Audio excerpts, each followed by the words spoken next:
বাড়িয়ে দেব।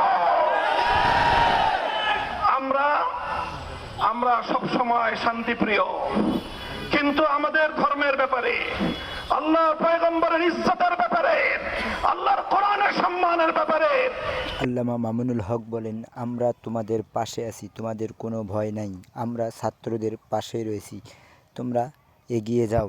বিশেষভাবে বলছি, তাদেরকে উচ্ছেদ করা, তাদেরকে কোনোভাবে ঘায়েল করা, তাদের জানমালের নিরাপত্তা বিঘ্নিত করা, তাদের ব্যবসা বাণিজ্য প্রতিষ্ঠানে তাদের ব্যবসায়িক অধিকার ক্ষুণ্ণ করা, এটা কোনোদিন আলেম ওলামা হেফাজতে ইসলাম ধর্মপ্রাণ মুসলমানদের কাম্য নয়।